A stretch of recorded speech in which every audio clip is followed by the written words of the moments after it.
Es el día 11. ¿Cuándo empiezan? El día primero. Entonces, nos vamos a ir declarando el día 11 casi. ¿Cuándo? Depende del curso, si hay clínica. ¿Cuánto cuesta? El curso de clínica que está el curso. No, si cuesta 4,000, no va a alcanzar. No cuesta No, ¿Ves que así dijo ese recurso? cuesta 1,000. Cuesta 1,000, pero vale. ¿Ese no es tuyo? Puedes ser molecular nos costó. ¿Ese? ¿No? ¿Ese no? Ese tampoco hay. Ya lo mandamos por WhatsApp. Nada, dice. ¿Ese? No, ¿Sí? ahora yo. Aquí dice su celular. Aquí dice su celular. Y tú te lo. No te contradigas. Voy a volverlos a ver otra vez. Y Maya y sus fotos. Perdón, Fotos sexosas. Esa es la primera vez, ¿o sí? La primera temporada. ¿Cuándo vamos a ir a tu casa a ver la primera temporada? Con palomitas, pizzas. Mija, mira la groserota. Y vamos a terminar viendo todo menos ¿y cuánto para cuándo se Mejor aquí le pregunto. Es que conmigo dijo que 3. Ya. ¿Ya lo pusiste? el Dante. Pero yo siento que yo, a lo mejor aquí. ¿Subiste las fotos al Facebook? Yo sí. Es más, hasta me va a querer bajar así. Bueno. Es que el doctor Boris puede llegar a ser rico.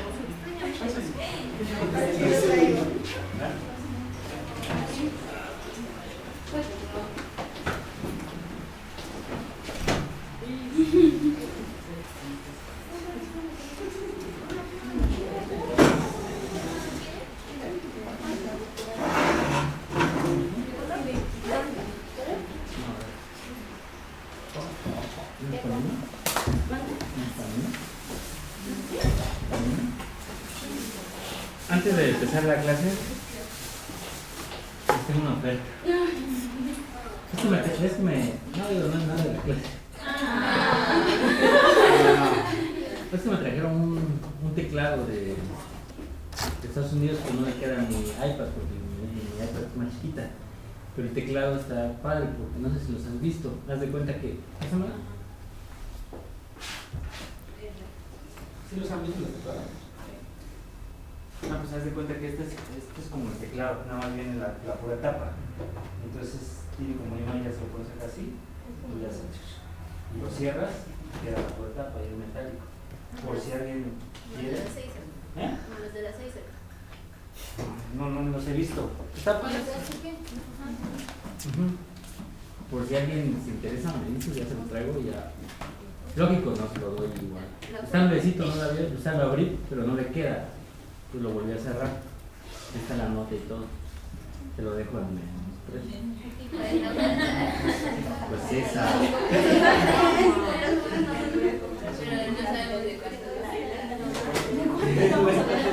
No, costó como 100 y tantos.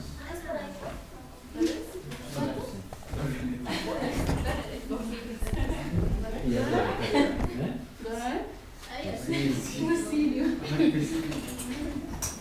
Por si alguien se interesa.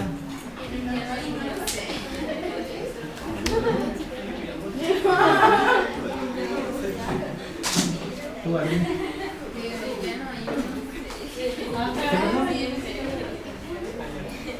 ¿No te lo dan? Hoy.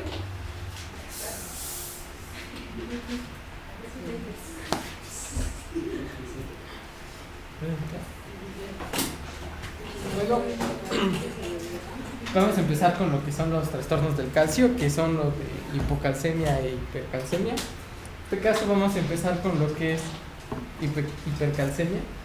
Y pues definiendo la hipercalcemia tenemos que es un estado en el cual la concentración de calcio sérico total va a ser superior a los 10.2 miligramos sobre decilitro o 10.55 milimoles por litro en adultos. En este caso, pues, aquí les puse lo que son las equivalencias. Eso es lo importante, ¿no? Normalmente se manejan ni equivalentes, ¿no?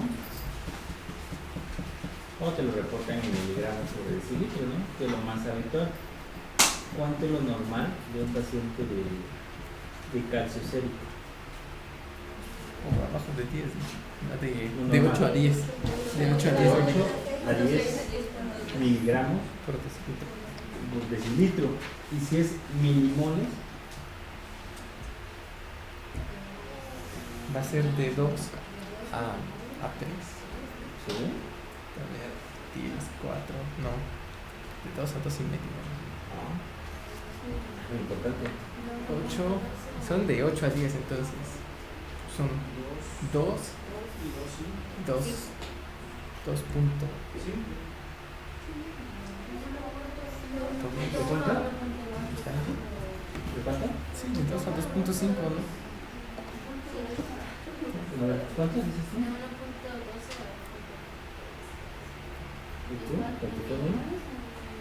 Pues es que el calcio iónico habitualmente te lo reportan en milimoles. Por eso quiero saber cuánto es lo normal en milimoles de calcio iónico. Pues es de 2 a 2.5, ¿no? De 2 a 2.5, ¿cierto?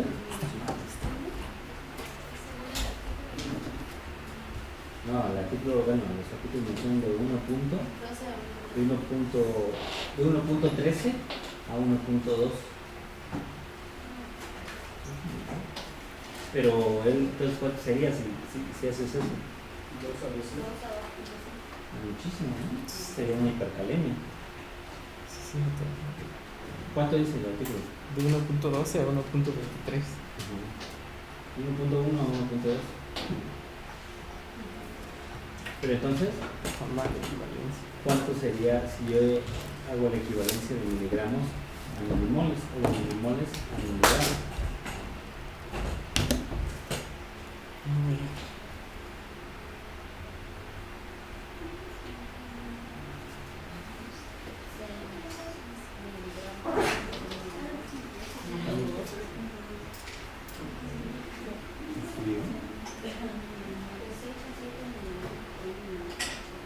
Pero ¿cómo puedo hacer la conversión de miligramos a milimoles de calcio? A ver si me lo digo ya. Vamos a mirar el calcio iónico, ¿no?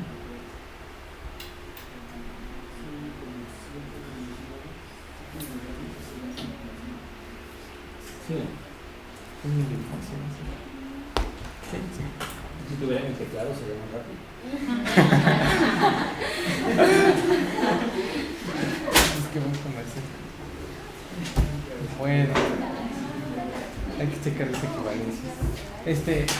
Bueno, ya, Carlisto, pues decimos calcio sérico total porque cuando hablamos del calcio en sangre lo vamos a encontrar principalmente en dos formas. En 3, ¿no? 3. Bueno, es que sí, pero una se va a dividir otra vez en otra, por eso. Primero 2 y luego otra, sí, en total son 3. Primero, del calcio total en sangre, pues vamos a tener el que va a estar unido a proteínas y el que se va a filtrar, el ultrafiltrable se menciona. Y aquí, pues este se divide en otros dos, que va a ser el calcio ionizado, el que solo va a estar en sangre como calcio 2+, y el que forma complejos con aniones. Por eso, como decía el doctor, pues son tres formas. Unido a proteínas, el que forma complejos con aniones y el calcio ionizado. En este aquí se encuentran los cuando se combina con fosfatos y demás complejos. ¿Y cuál es el calcio más importante? Tú, está al lado mal.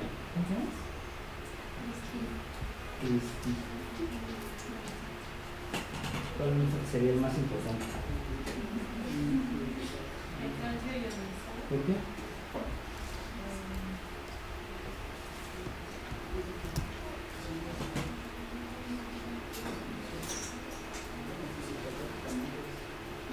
¿Por qué?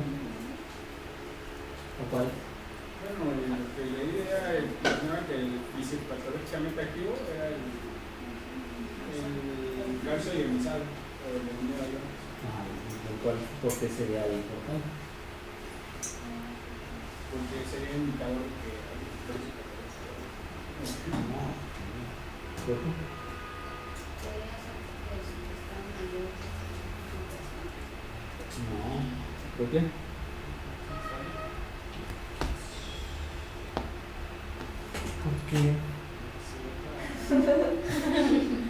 Porque forma el 50% del calcio total que hay en sangre. Porque está libre, no va a haber modificaciones. Por ejemplo, el que está unido a las proteínas, ¿a qué proteína está más? A los A la luna.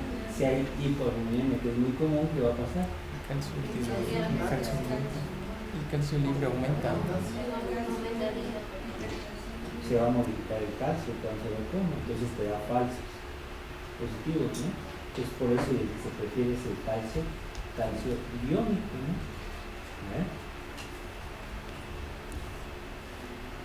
Bueno, y pues los mecanismos que regulan la concentración del calcio va a estar principalmente dada por la PTH. Esta PTH va a actuar en 3 sitios principalmente: en el hueso, en el riñón e indirectamente por medio de la vitamina D en lo que es el tubo intestinal, el tubo digestivo. Entonces tenemos que en el caso del hueso, bueno, la PTH va a ser liberada cuando las concentraciones de calcio sérico disminuyan. Entonces, cuando las concentraciones de calcio disminuyen, lo que va a hacer la PTH en el hueso va a ser estimular la osteólisis y por este mecanismo aumentar las concentraciones de calcio en sangre. Aumenta la reabsorción. La absorción en el hueso, mediada por los osteoclastos. Y ya tenemos en el riñón, pues en vez de tirar calcio, lo que va a hacer el riñón es va a recuperar calcio, va a estar metiendo el calcio porque normalmente se va a filtrar, entonces por medio de un transporte lo va a meter de nuevo a lo que es el líquido extracelular, líquido plasmático. Ya pues tenemos lo que es en el tubo digestivo, que por medio de la PTH va a llegar a la piel, y aquí en la piel va a aumentar lo que es la síntesis de la vitamina D en su forma 25 de hidroxicolecalciferol, porque en el riñón se va a llevar se va a poner el grupo hidroxilo en el 1, entonces en la piel el 25 y en el riñón el 1, por eso 1,25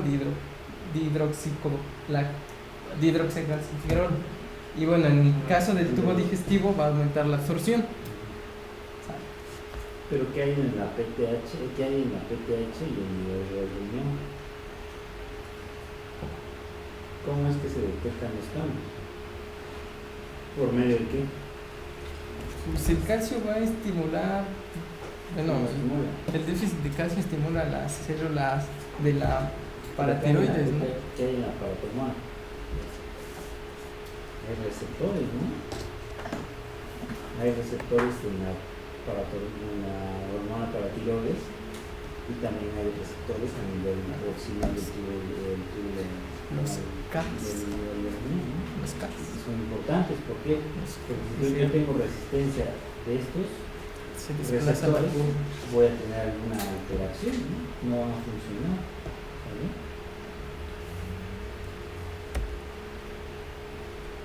Bueno, en cuanto, ya volviendo a lo que es la hipercalcemia, pues vamos a tener que estas dos causas, el hiperparatiroidismo primario y lo que es la hipercalcemia maligna, van a representar más del 80% de causas de hipercalcemia. En el caso del hiperparatiroidismo primario, pues es la primera causa en pacientes ambulantes, y ya la hipercalcemia maligna es en pacientes que están hospitalizados. Entonces del hiperparatiroidismo primario vamos a tener que puede ser esporádico, asociado a neoplasia endocrina múltiple, familiar, y el asociado al trasplante renal. El más común de estos va a ser el esporádico, sí, el esporádico va a ser el más común. Y ya pues lo que es la hipercalcemia maligna, pues como su nombre lo dice, va a estar asociada más frecuentemente a un tumor maligno. Entonces, sí, hipercalcemia humoral maligna, los tumores sólidos con osteólisis local, que puede ser de mama, pulmón o riñón, que estos tres van a ser los principales que llevan a la osteólisis. Y también tenemos la que son las neoplasias hematológicas, como un mieloma múltiple, un linfoma o una leucemia. Entonces, ¿cuál es la principal causa de hipercalcemia? ¿Cuál? El hiperparatiroidismo primario. Y la segunda son condicionadas por malignidad, ¿no? Sobre todo por tumores sólidos o por metástasis.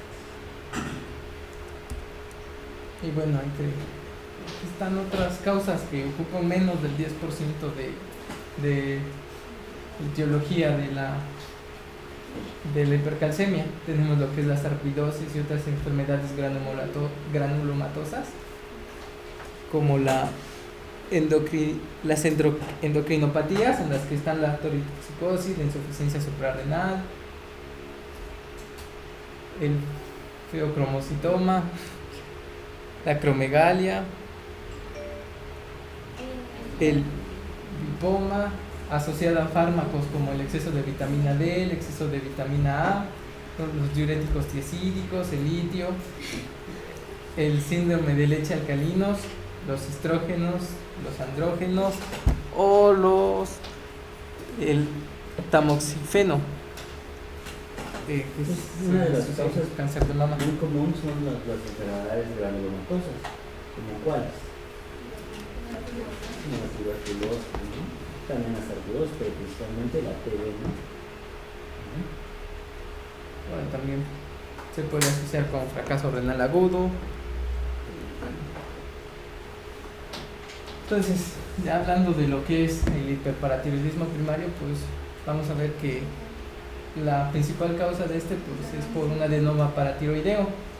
Y pues este adenoma paratiroideo va a llevar a una mayor síntesis de lo que es la PTH y esto nos va a implicar una mayor degradación por osteoclastos de lo que es el hueso, una mayor absorción intestinal y una mayor absorción renal. Pero el principal factor de estos tres que va a causar lo que es la hipercalcemia pues va a ser la degradación del hueso por los osteoclastos.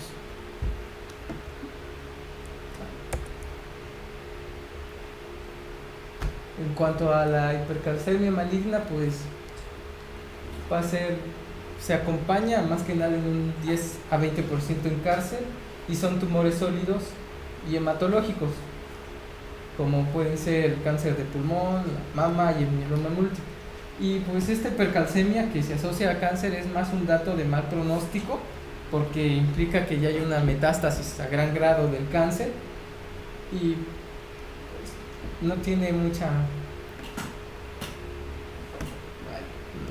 Entonces ahí lo importante es qué tumores son, ¿no? Los principales, pulmón, mama, son los principales. ¿Qué otro? Bueno, pero ese entra como una como un problema hematológico, ¿no? Pero no es un sólido, ¿no? Los sólidos serían pulmón, mama y riñón. Son los tres características. Hipercalcemias refractarias, se descarta de inicio hiperparatiroidismo, es un tumor, ¿no? Y dentro de los hematológicos pues tenemos el linfoma, el Hodgkin y el mieloma múltiple. Bueno, en el caso de los tumores sólidos van a estar asociados con lo que es esta proteína relacionada con la PTH, y como se menciona es un 80%. Y cuando se asocia a esta proteína se le denomina una hipercalcemia humoral maligna. Esta proteína es producida por todas las células del cuerpo, así que menciona que en vez de decirse que es una secreción de PTH ectópica, se dice que es un aumento de este péptido que es la PTH-RP. Y pues va a estar principalmente asociado a estos carcinomas, que son el epidermoide, el carcinoma de mama, el hipernefroma, el carcinoma de vejiga y el carcinoma ovárico. Y bueno, en cuanto al cáncer de mama, se menciona que, bueno, han visto que algunos clasificando los tumores dependiendo de este péptido del PTH-ERP, se dice que los que son positivos tienen menos tendencia a invadir lo que es el hueso que los negativos. En el caso del de mama, se ha visto que, por ejemplo, tenemos estas células cancerosas que no expresan el PTH y pues van a causar metástasis. Entonces una de estas células va a llegar a lo que va a ser el hueso, pero una vez llegando ahí va a empezar a expresar lo que es el PTH. Entonces va a aumentar lo que es la litiasis del hueso, la reabsorción de calcio en el hueso, produciendo una mayor degradación del hueso. Y esta proteína activa los osteoclastos, y estos osteoclastos van a producir más factores de crecimiento que aumentan la vida de estas células y su multiplicación, provocando un círculo vicioso que va a aumentar progresivamente la degradación del hueso. Vale. En el caso del mieloma múltiple, pues es más o menos igual, pero en este caso, pues estas células van a expresar lo que es DKK1, y pues va a inhibir lo que es el WNT, que es un importante factor para la diferenciación de los osteoblastos. Entonces estos osteoblastos ya no van a estar atrapando el calcio sérico y depositándolo en el hueso, y también van a secretar estas células lo que es el TGF-beta latente, que va a aumentar la modulación de los osteoclastos y su metabolismo, igual aumentando la reabsorción ósea. Igual va a secretar otros factores como el MPS, que van a transformar el TGF-beta latente en un TGF-beta activo, aumentando lo que es el metabolismo de las células del mieloma, produciendo así igual un círculo vicioso que en el cáncer de mama, y igual aumentando la reabsorción ósea y empeorando la hipercalcemia.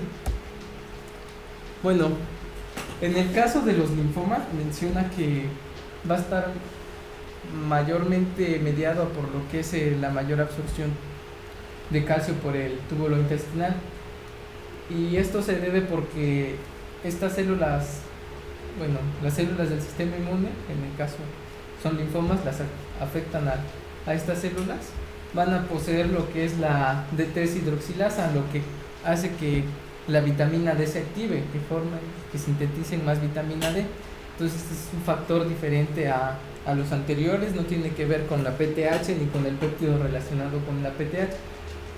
Entonces, en el metabolismo de estas células del sistema inmune, pues es parte tener esta D3-hidroxilasa para activar linfocitos y que estos regresen a la piel, pero en este caso pues aumenta su metabolismo por ser más células, e igual va a aumentar la síntesis de vitamina D, pero en el caso de estos solo va a tener importancia cuando la ingesta de calcio sea mayor a de 3 gramos, ya que si no se excede de esto pues no hay de dónde absorber calcio, y por tal motivo no puede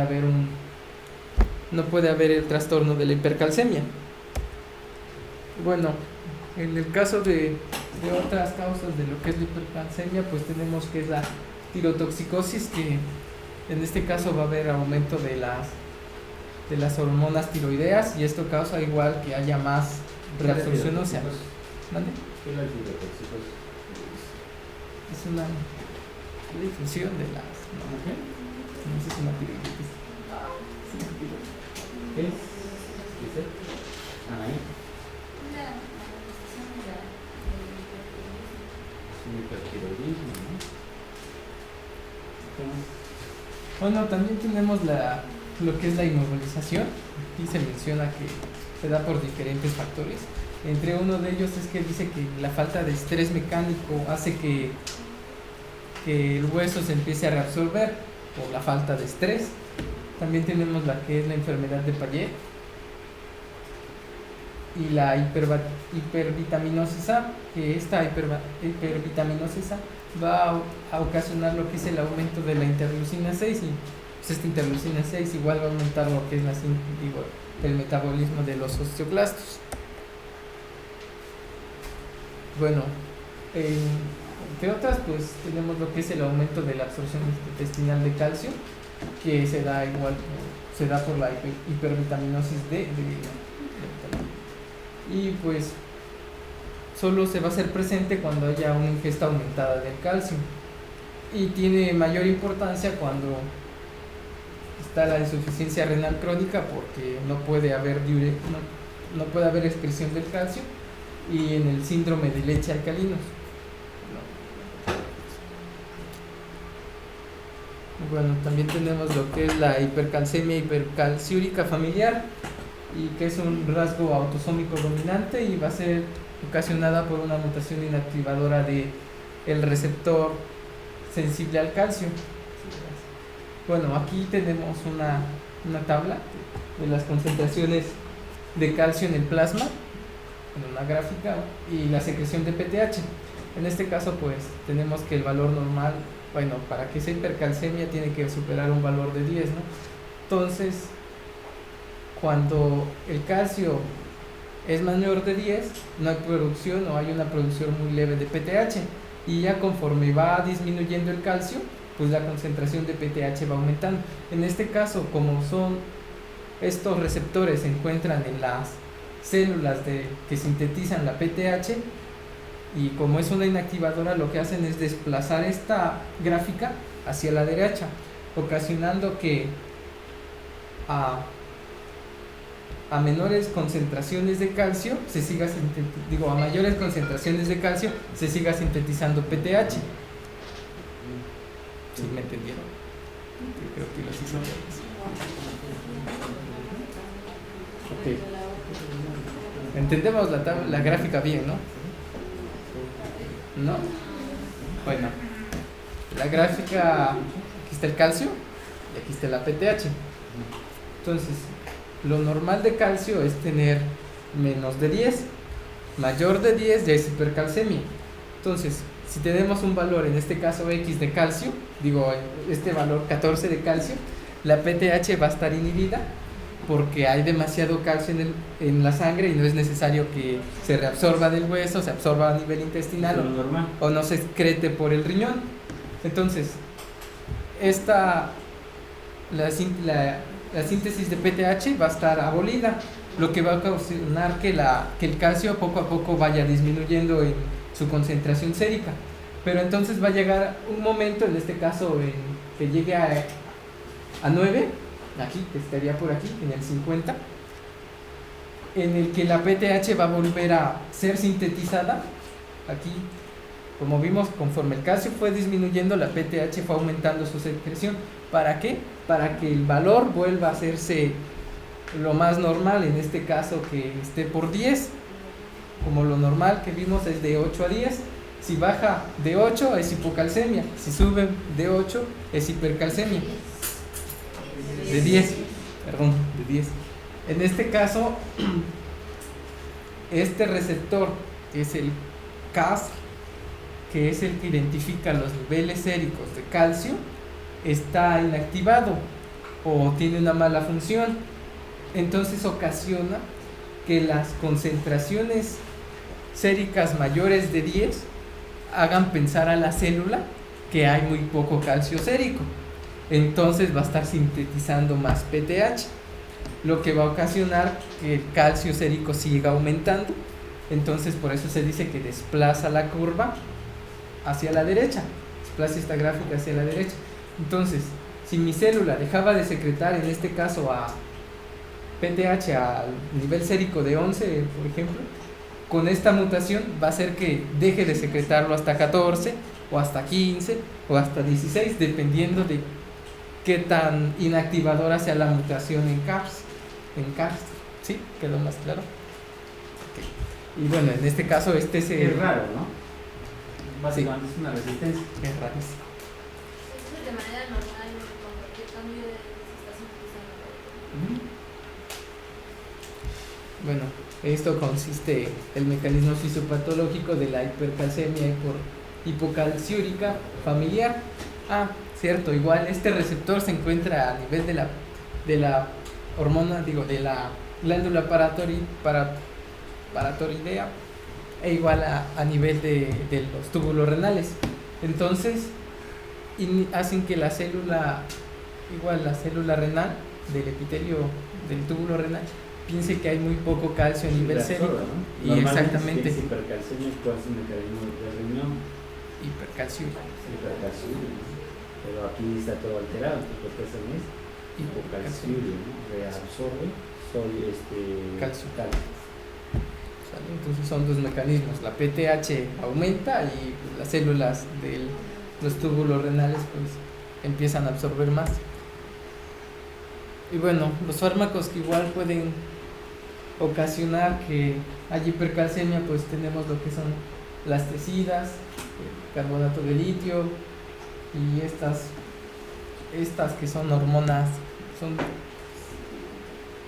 es la hormona paratiroidea, solo que ciertos fragmentos, ¿no? La PTH1-84 o el fragmento PTH-134.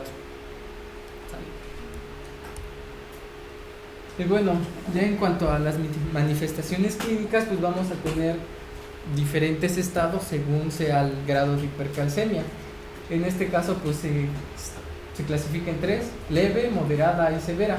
En el caso de la leve, pues va a estar menor de 11 miligramos sobre decilitro. En el caso de las moderadas, pues va a ser de 11 a 12 miligramos sobre decilitro. Y en el caso de las severas va a ser mayor de 12 miligramos por decilitro. En el caso de las leves, pues van a ser asintomáticas, muy rara ocasión que cursen con síntomas. Y las moderadas pues van a ser un poco sintomáticas, o igual que las leves, asintomáticas. Y pues las severas obligadamente van a ser sintomáticas. Y en el caso de las hipercalcemias, pues vamos a tener que va a dar principalmente manifestaciones a lo que es nivel renal y nivel cardíaco y también nivel nervioso, los tres: renal, cardíaco y nervioso. Entonces, aquí tenemos la tabla de todos los síntomas principales, que son neurológicos, cardiovasculares y renales. De los cardiovasculares, pues son los más importantes. Bueno, de cierta manera son los más importantes porque nos pueden llevar a lo que es la muerte, porque tenemos presencia de arritmias, que es una bradicardia, o lo que es una sistolia, que es lo que finalmente puede llevar al paciente a que fallezca. También tenemos lo que es un acortamiento del intervalo QT, un sinergismo con lo que es la digoxina, y pues ¿cómo valoras el comportamiento del QT? pues un electrocardiograma. ¿De dónde a dónde? Pues el QT es de donde empieza el complejo QRS hasta donde termina la T. ¿Y cuánto es normal? Lo normal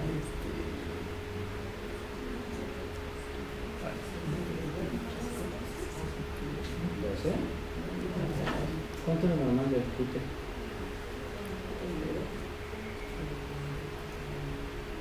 ¿Cuánto?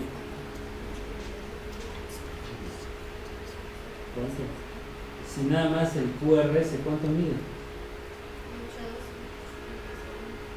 Entonces, ¿cuánto va a medir el QT? Hasta 34, ¿no?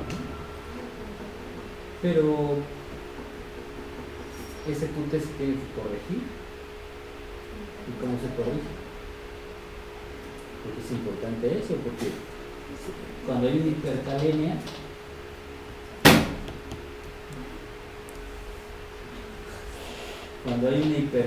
¿qué pasa con el QT? Se acorta. Y si se acorta, ¿qué pasa? ¿Qué va a haber? ¿Bloqueos o arritmias? Arritmias, porque está muy corto. Entonces, ¿qué va a pasar con el RR? Se va a acortar, por lógica, ¿no? A diferencia del QT prolongado. El QT prolongado, estamos hablando de una hipocalcemia. El QT se prolonga, y si se prolonga, ¿qué riesgos tienes? Y los bloqueos. Eso es importante. Y hay muchos fármacos que prolongan o alargan el QT. Entonces, si tienes alteraciones del calcio, necesitas saber cómo sacas el QT corregido. El QT corregido se mides el QT normal entre la RR su raíz cuadrada. La raíz cuadrada de RR. Y entonces ahí te va a salir el QT corregido. Y tú puedes saber con ese QT corregido si está prolongado o está normal.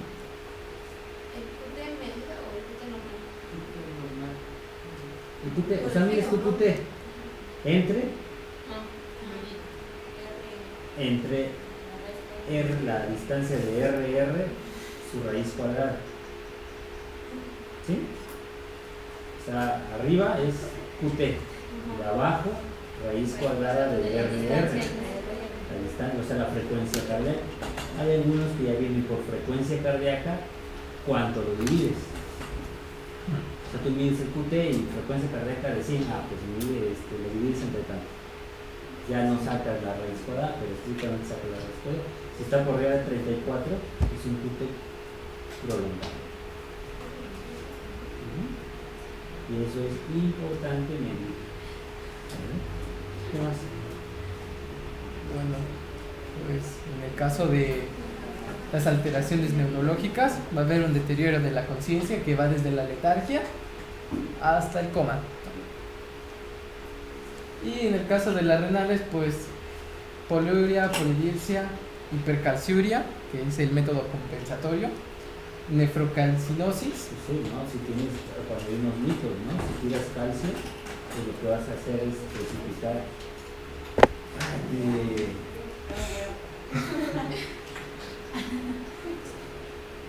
vas a precipitar la formación de litos, ¿no? Y la otra, ¿qué más? Disminución del filtrado glomerular y acidosis hiperclorética, ¿no? Eso es importante, ¿no? Sobre todo las hipercalcias se ven en hiperparatiroidismo, pero esos son crónicos, sobre todo los pacientes que sea muy común que hagan hipercalcemia, ¿no? Bueno, tenemos los gastrointestinales, que los principales de estos pues, son náuseas y vómitos. Estreñimiento, una disminución de una úlcera, formación de úlcera péptica y pancreatitis aguda, pues otras como la queratinopatía en banda y la calcificación metastásica. Cuando está muy alto el calcio, se pueden hacer calcifilaxia, ¿no? O sea, se deposita el calcio en diferentes partes. Bueno, en cuanto a los síntomas, pues, implican un círculo vicioso, ¿no? Porque tenemos hipercalcemia y esta nos ocasiona que haya anorexia, náuseas y vómito. Pues estas náuseas, estos vómitos nos van a llevar a que la concentración, a una disminución del volumen extracelular. E igual, pues nos implica una pérdida renal de sal, pérdida de agua, que igual deposita, pues nos disminuye el volumen extracelular y pues esto disminuye la excreción de calcio e aumenta la hipercalcemia. E igual va a aumentar las náuseas, los vómitos, círculo vicioso de la sintomatología de la hipercalcemia. Y bueno, los síntomas igual se pueden clasificar según si es agudo o crónico.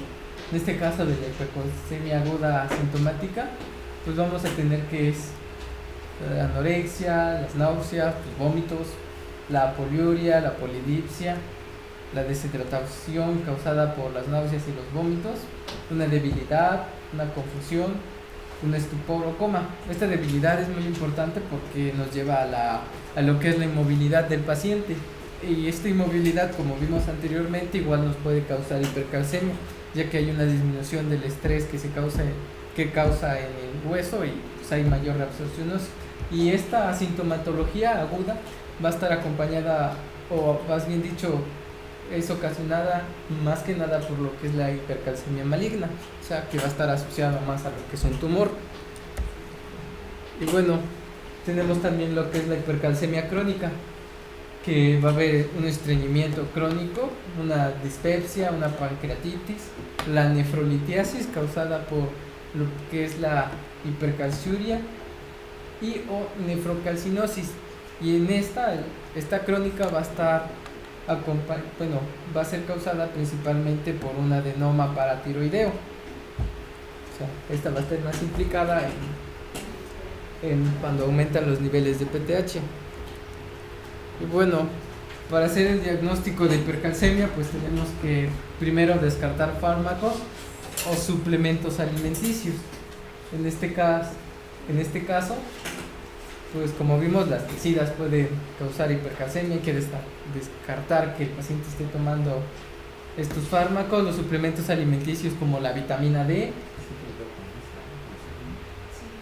y está tomando demasiado calcio.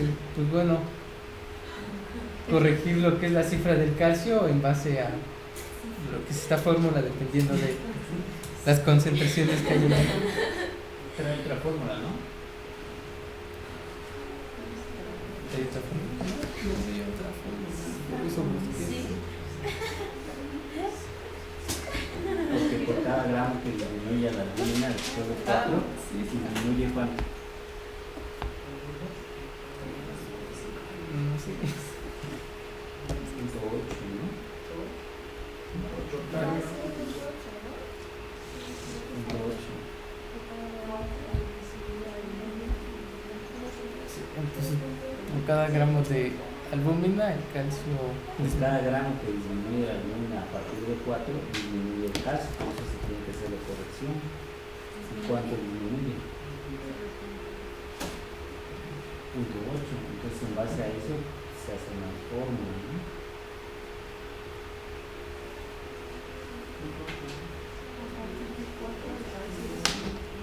¿Cuánto lo pone en el artículo? Galina.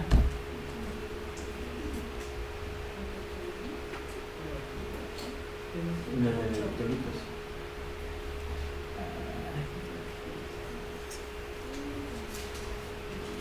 ¿Lo tienes ahí, Luta? ¿De electrolitos en la UCI? Sí, en el renal viene. En la carpeta de renal. No te duermo.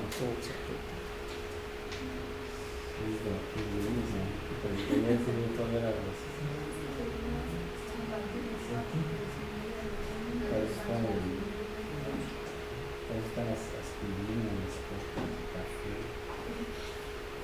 Dice que está tan tranquilo.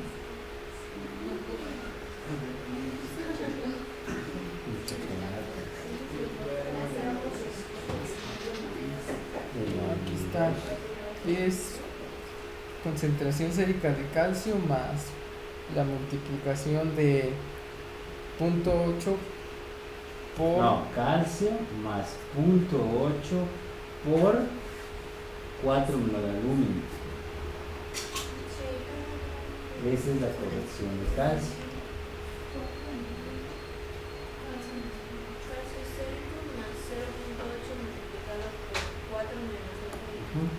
Entonces 4 de la línea normal. Acá es 40. Es más complicado, es mejor que aprendas. Calcio es igual a más calcio más 0.8 por 4 la diferencia de la albúmina.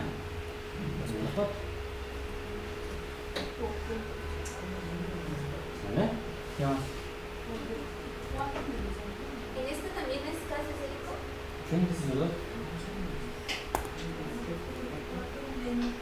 Bueno, tenemos aquí una tabla de las dos principales patologías que causan hipercalcemia. Y lo importante, si estás pensando en hipercalcemia, ¿cuál es la principal causa?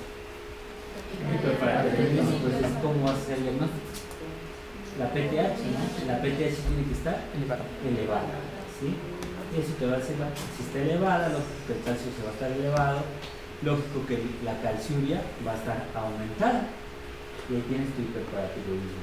Pero cuando tienes hipercalcemias con PTH baja, ahí es donde viene el problema, ¿no? Porque lo más seguro es que se trate de una hipercalcemia maligna, ¿no? Y pues ya vienen las diferencias, ¿no? Pues las principales ¿Los son, pseudos qué tan frecuentes son? son más frecuentes los pseudo hipocalcemias. Es más frecuente la hipocalcemia que las hipercalcemias. ¿Vale? Entonces, con que sepan, ¿no? PTH alta, hipercal.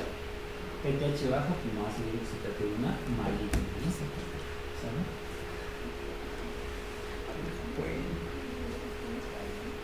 Bueno, también tenemos otros estudios que se pueden hacer, como es el fosfosérico, que va a estar disminuido en esta que es la hipercalcemia. No es hiperparatiroidismo primario. Creo que sí. Sí, el hiperparatiroidismo primario y hipercalcemia moral. Lo repetí con la ¿Qué más? ¿Cuál es el tratamiento? Bueno, el tratamiento va a estar siempre indicado. Se va a realizar siempre que la calcemia sea mayor de 14 miligramos por decilitro o haya signos y síntomas de una hipercalcemia aguda, como vimos anteriormente. Y bueno, va a implicar estos 5 puntos principalmente: la hidratación venosa. Bueno, principalmente son estos 3, ¿no? Digo, estos 4. Hidratación venosa de 200 a 300 mililitros por hora, que nos van a llevar a una diuresis, que nos deben llevar a una diuresis de... Entonces, lo que tienes que hacer con cada deshidratado es el volumen. Y la meta de la hidratación es, cuando tú dices ya está bien hidratado en esos pacientes, es que tenga un volumen urinario de 100 a 150 mililitros hora. Ese es tu objetivo, ¿no? Cuando es una hipercalcemia por CA, es ahí cuando puedes dar esteroides. Mientras no puedes dar, si es un hiperparatiroidismo no tiene caso darle esteroides. ¿Sí? Entonces lo que tienes que ver es dar volumen. ¿Y qué medicamentos hay para bajar el peso?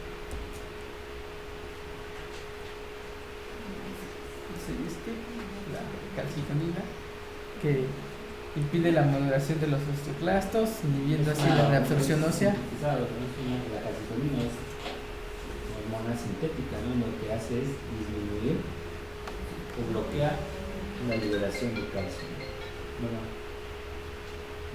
Con una dosis de 4 unidades internacionales intravenosas o subcutáneas cada 12 horas.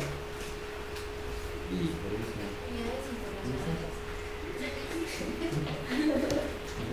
es como la medida de la insulina, es algo que se toma global. No se dice picogramos de programa, sino simplemente unidades. Entonces es la calcitonina, ¿no? Y por lo regular son inhaladas, ¿no? Las calcitoninas que disminuyen el calcio rápidamente, ¿no?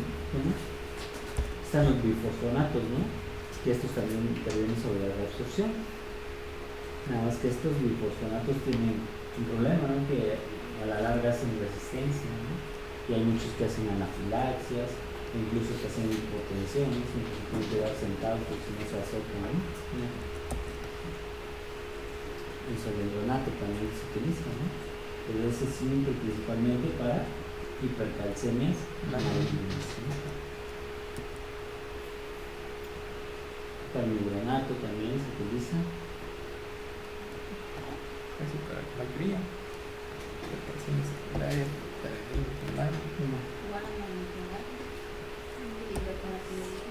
Esos son de los nuevos, ¿no?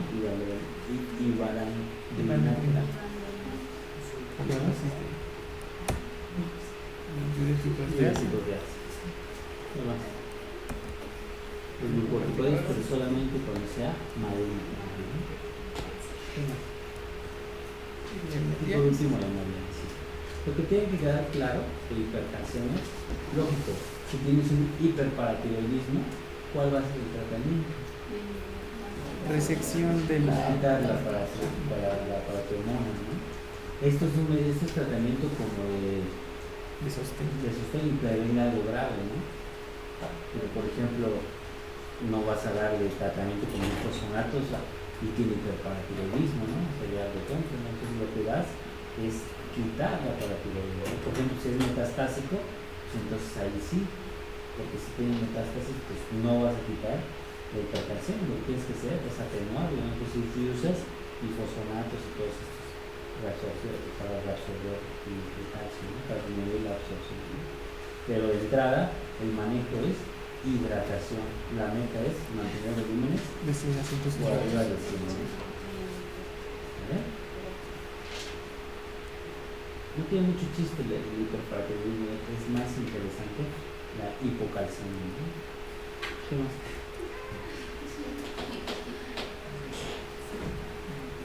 Chafas, te vuelvo a mandar aquí si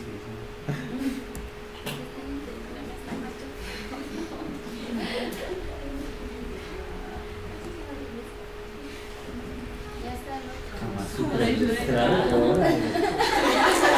Para que vean. Por eso, ¿no? ¿De quién es tu libro, dice? Vean. ¿Ya ves? Ilustrado, no nada más.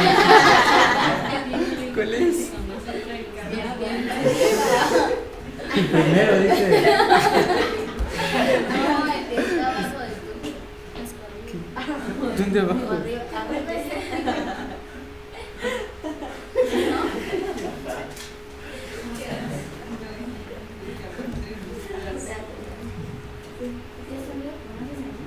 No. No. Ah, no, sí, es ese. Sí, ahí está. Sí.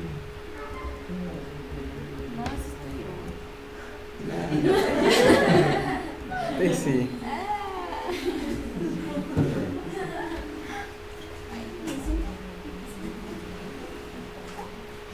Cruz Ruiz, no Ruiz Cruz.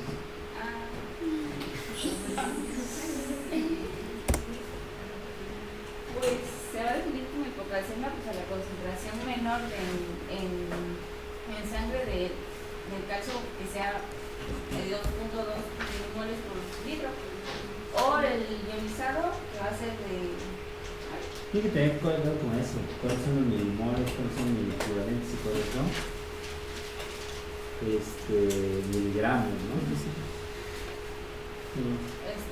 Esto se va a predominar más en los ingresos a los urgencias y hasta el 88% en lo que son las hospitalizaciones y de reanimación en el campo hospitalario. Entonces, de miliequivalentes es de 8 a 10, por debajo de 8. Y si es calcio iónico, es por debajo de 1.1 milimoles. ¿Sí? ¿Qué más? Bueno, sí, ya no lo dijo mi compañero porque el calcio Bueno, tenía... medio lo dijo, ¿no? Pero bueno, sí. Vamos ya directo a la hipocalcemia.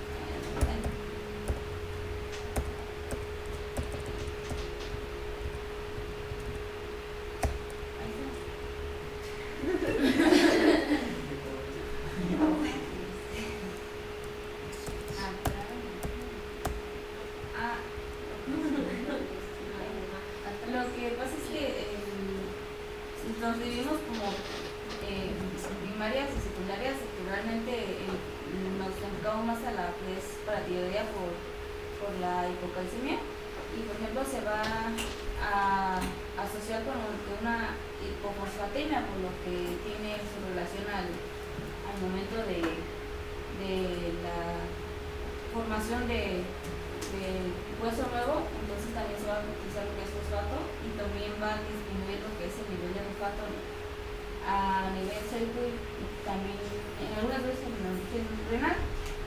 Nada más.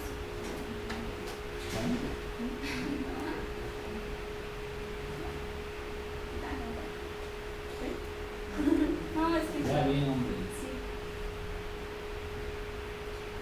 Tenemos los hipoparatiroidismos congénitos, por ejemplo, en lo que es el síndrome de George, que se va a asociar con lo que es una plasia química, va a tener cardiopatías y lo que es una fase anómala. Aquí la impresión va a ser en lo que es el cromosoma 22, en lo que es su brazo corto, va a sufrir una delección, y entonces va va a tener como manifestaciones lo que son hipocalcemias principalmente, pero que no se van a que se van a asociar a lo que son hipoparatiroidismos.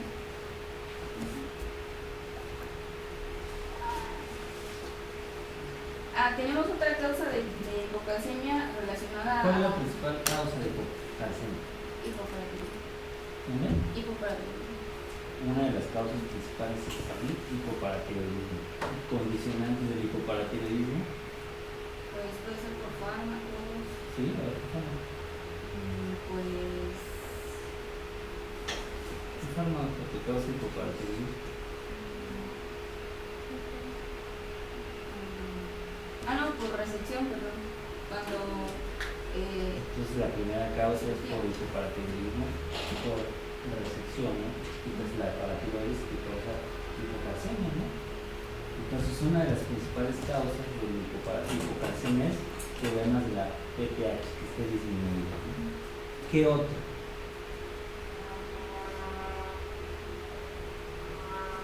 pues diversos síndromes metabólicos, pero eso No, no pues es- son más raros, también son problemas de la tiroides, de la paratiroides. ¿Qué otro?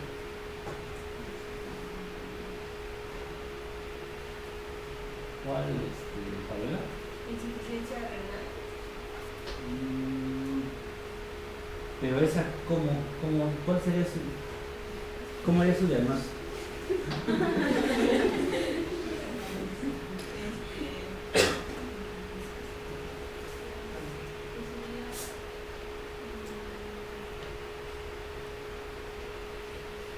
¿Cómo está la PTH en los pacientes?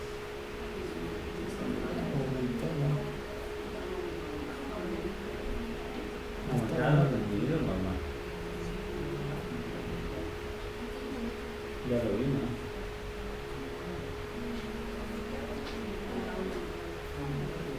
¿Eh? Está aumentada, ¿no? Entonces, ¿por qué te hacen hipocalcemias?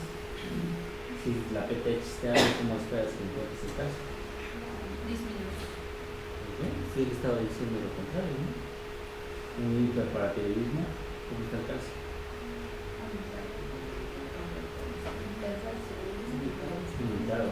¿Y cómo está la PTH? Aumentada. Y entonces acá tiene la PTH alta. ¿Y el caso cómo está? Normalmente la PTH está aumentada y el calcio está bajo, ¿no? Sí, porque supone que aumenta la absorción del Pero calcio. entonces, ¿por porque qué en el está otro la disminuido. PTH está alta y el caso está alto? Pero es en el otro ha sido una resistencia, ¿no? No. Es decir, no es. Porque el problema que lo genera es ¿cuál es la principal causa? No, en este, ¿cuál es la causa? La hipocalcemia es el estímulo para que se libere o para que se estimule la PTH. Entonces la PTH se aumenta, pero como mecanismo compensador para disminuir, para tratar de subir el calcio. Y en el otro es diferente.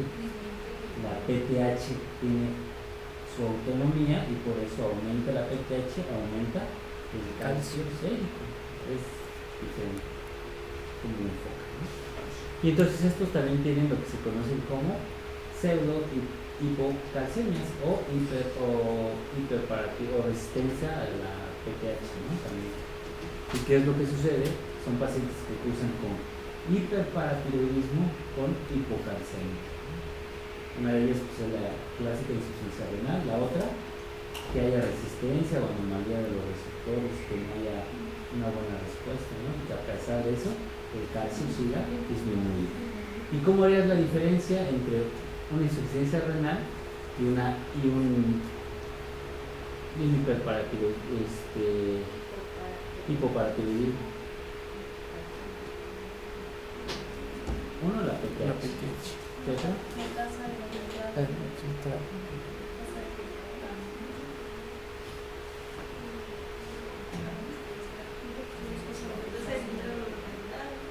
Bueno, sí, pero en calcio, en la regulación de calcio. Fosfato, ¿no? ¿Cómo está? ¿En dónde? Insuficiencia insuficiencia. Insuficiencia renal, se acuerda que la relación fósforo-calcio, ¿no? Cuando se eleva el fósforo, entonces ahí está el calcio disminuye, es el 55, ¿no? Y entonces empieza a liberarse la PTH. La otra, pues va a haber calciuria en los pacientes con insuficiencia renal. No, ni orina, ¿no? Y aparte, pues es un mecanismo que está muy marcado, es la hipocalciuria, ¿no? No tienen calcio. Esas son las principales diagnósticos diferenciales, ¿no? Y de ahí, pues bueno, vienen otros síndromes raros, ¿no? Que son problemas de la tiroides o problemas por la PTH, ¿no? Que se había comentado, y muchos de ellos también entran los fármacos, ¿no? Como por ejemplo, todos los fármacos que usamos para el hiperparatiroidismo, ¿no? Si te pasas, pues te va a condicionar hipocalcemia, ¿no? ¿Sí? ¿Qué más? También tenemos, por ejemplo, los adquiridos que son realmente por cirugía, que dice que es una reacción normal después de tener una activación quirúrgica de la paratiroides, pero que ya si se prolonga por más de 6 meses, eso ya llega a ser una hipocalcemia definitiva. Y la otra es los electrolitos, ¿no? La hiperfosfatemia que puede dar hipocalcemia, la hipomagnesemia que puede dar hipocalcemia, ¿no? Son veces que tienes que corregir, sobre todo el magnesio, ¿no? Si estás corrigiendo calcio, nunca vas a terminar de corregirlo cuando tienes alteraciones del magnesio, ¿no? Y la hipomagnesemia está relacionada con lo que es la intoxicación alcohólica aguda y, por ejemplo, también una mala absorción digestiva, así como pérdida renal. Y pues, de entre los grupos farmacológicos están los activadores de los receptores de calcio, por ejemplo, el sinalacet.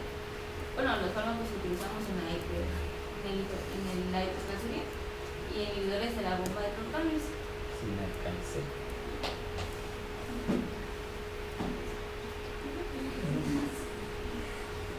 Y tenemos otro grupo en donde se encuentra lo que es la hipocalcemia extraparatiroidea, en donde más que nada es por resistencia a la PTH o porque...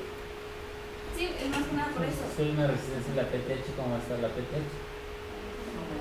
Aumentada, ¿no? Porque no hay un feedback, ¿no? Entonces sigue aumentada, está por problemas de la PTH, problemas de los receptores, ¿no?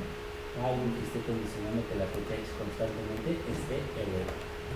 Aquí básicamente se trata de pseudoparatiroidismo y también otra forma frecuente es el pseudoparatiroidismo de tipo 1A, que es una forma congénita, que es una mutación ya en lo que es la proteína G alfa. Entonces va a tener pues repercusiones en lo que es el metabolismo del calcio. Y igual va a estar la PTH elevada, por lo que hay resistencia, y pues el cuadro va a ser con hipocalcemia, hipofosfatemia y calcitrolinemia. ¿Qué es eso? Pues el concentrado de calcitrol de ensayo. ¿Calcitrol? Bueno, también.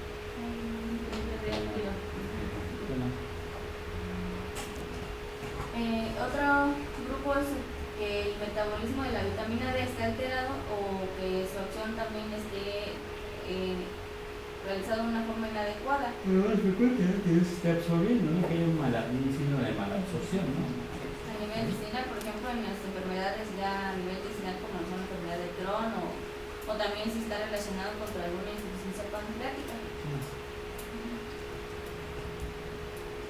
También por alguna insuficiencia renal crónica, que pues ya hemos comentado.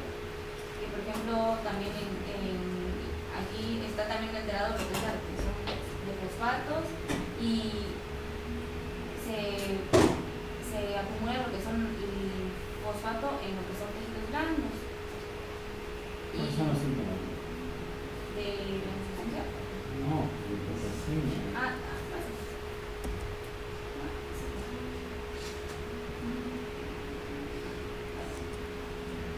Pues va a ser más que nada, pues aquí va a ser un tratamiento, bueno, a nivel cardiovascular va a ser. Por órgano, sistema, ¿cuál es el principal problema? A nivel muscular A y. nivel muscular y neurológico y cardíaco, ¿no? A nivel muscular, ¿qué sucede?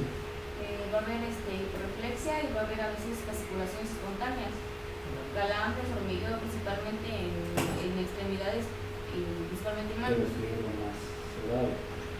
La tetania, el riesgo de tetania. Las tetanes y las contracciones, ¿no? Es lo más severo, ¿no?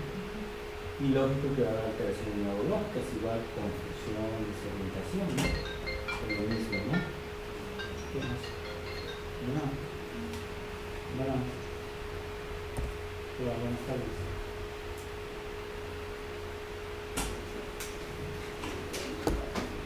Hola. Ajá, dime.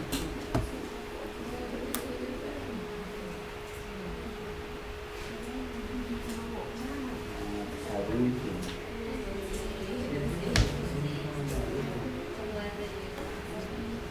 Depende, supongo que depende, ¿no? Ajá, muy bien. Sí. Ajá, sí. Sí. Ajá. Sí. Ajá, gracias. No. Ah, sí. Ah, entonces hay signos, los característicos, ¿no? Que es el signo de Chevostet y de Trousseau. ¿Cuál es el más sensible para la hipocalcemia? No, el de Trousseau. El Chevostet no es tan específico. ¿Y cómo haces el de Chevostet? Se queda por una percusión, no sé, Algo así. ¿El no se hace, Javier? ¿Dónde es? ¿Cómo haces el Chevostet? Le vas a percutir. Bueno, por el nervio facial. Pues sí, pero no. En el mentón. Ah, ¿pimentón? ¿A poco ahí?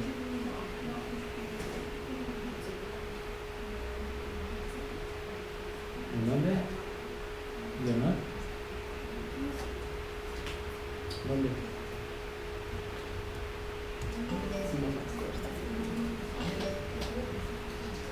¿Dónde más?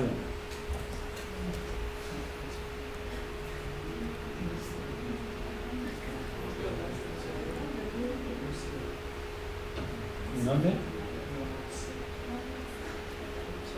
¿Y el Trousseau? es con un manito que se le aprieta y en la sistólica tiene que aumentarle 3 miligramos, ¿Cómo? ¿Cómo llegamos? milímetros de ¿Cuánto? 3. ¿Tres? ¿Tres? O sea, ¿cómo haces el Trousseau? Toma con todo lo que es, ¿no? Y en la sistólica le aplican 20 milímetros de mercurio Ujú. y van bajando lentamente y ellos empiezan a cerrarse. Ah, le vas bajando. Sí, pero le dejan 5 minutos. Ah, cinco. Bueno, ahora sí, era un tiempo, le dejan un tiempo y solo conforme va aumentando, van cerrando su mano. Lo que tú necesitas es hacer un esquema. No, o sea, le No, digo, lo que necesitas es hacer un esquema, no se baja y solito, no. Aumentas 20 minutos de mercurio por hora de la sistólica y te lo dejas 2 minutos. Y en ese momento empiezan las contracciones. Ese es más específico, ese es el de Trousseau. Y de Chevostet, ¿dónde golpeas? Delante del óvulo de la oreja. Sí, pero ¿en dónde específicamente? 2 centímetros por delante del óvulo de la oreja. Pero ahí lo más importante que es en alteraciones electrocardiográficas, que es lo que les decía. Entonces siempre tienen que acordarse, en cualquier lado siempre preguntan esto, pacientes con hipocalcemia, el QT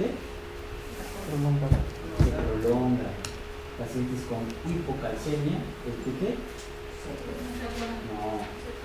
Pacientes con hipocalcemia, el QT se prolonga. Pacientes con hipercalcemia, el QT se corta. Y acuérdense, tienen que hacer, no nada más medir el QT y decir, ah, ya está, pero no, porque cambia mucho con la frecuencia. Si yo tengo una frecuencia cardíaca muy rápida, ¿cómo va a estar mi QT? corto.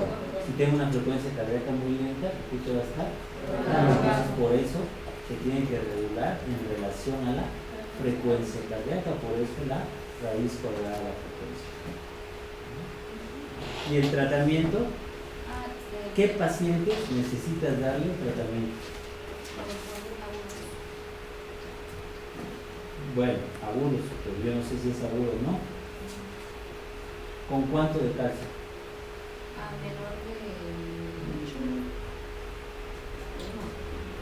3. Porque eso es importante. Si llega y le zumbas calcio, ¿qué puede pasar? ¿Qué le puedes condicionar? Arritmias. ¿Con cuánto de calcio se debe dar? Por decir, calcio sérico por abajo de 7. Calcio iónico por abajo de ¿cuánto?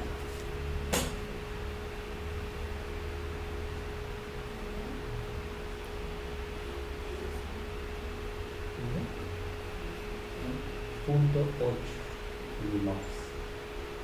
Lógico, entonces voy a tener ahí pacientes que tienen con síntomas de calcio o pacientes con cifras de calcio iónico por debajo de 0.8 o calcio sérico por abajo de 7. A eso se les va a dar calcio sérico. Y tenemos dos tipos de presentaciones, que es el, porque en los artículos creo que en eso nada más dice échale 2 ámpulas y que siga, ¿no? Sí y no. No se puede saber cuánto es el calcio, pero lo que tú tienes que hacer es saber qué le vas a dar. Hay dos tipos de presentación. Es el gluconato de calcio y el cloruro de calcio. ¿Cuál se prefiere? El cloruro de calcio. ¿Cuál?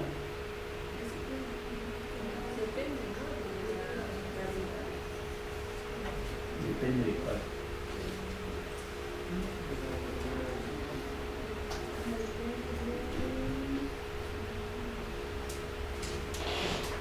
Porque entonces lo que tienes que saber es cuánto de calcio, cuántos equivalentes tiene cada calcio. Porque si te dicen ponle 1 gramo de gluconato, ponle 1 gramo de calcio, tengo que saber cuántos equivalentes tiene cada ámpula de gluconato de calcio o cloruro de calcio. ¿Cuánto tiene?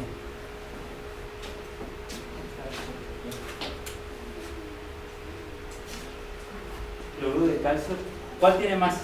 ¿Cloruro o gluconato?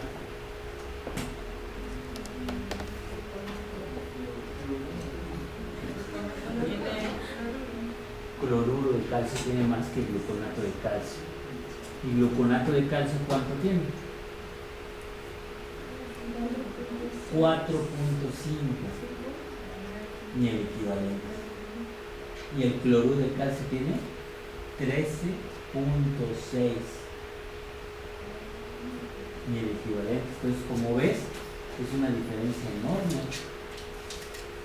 Entonces, para hacer una equivalencia en un paciente que tiene síntomas de alteraciones electrocardiográficas o agudos, se sugiere dar 3 gramos de gluconato de calcio.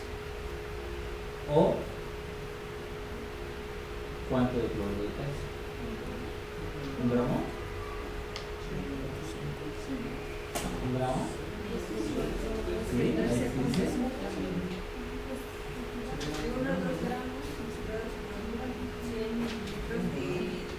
¿Cuánto dice ese del Karim?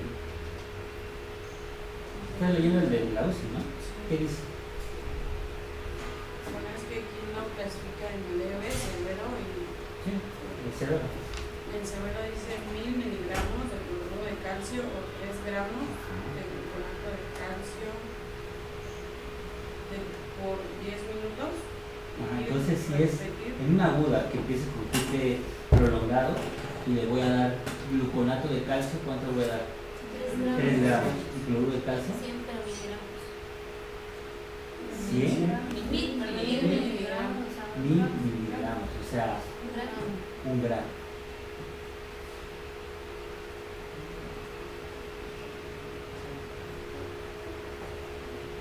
Sí ves la diferencia, ¿no?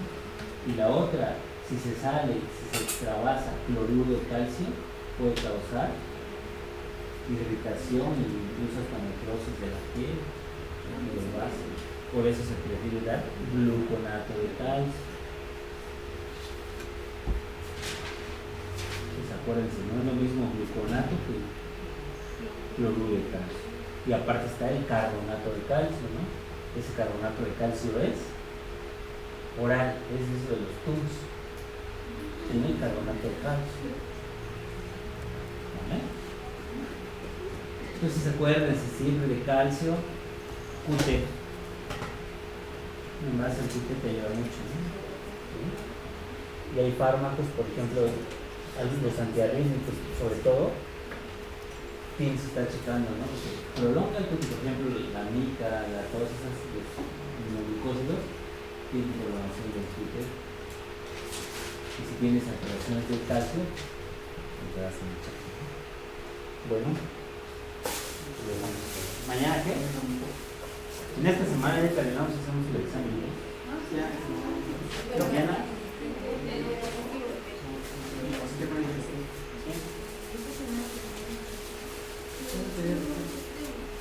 Entonces, mañana es. ¿Pero qué? Úlcera péptica. Para mí pasaría de mala función. Yo creo que empezamos porque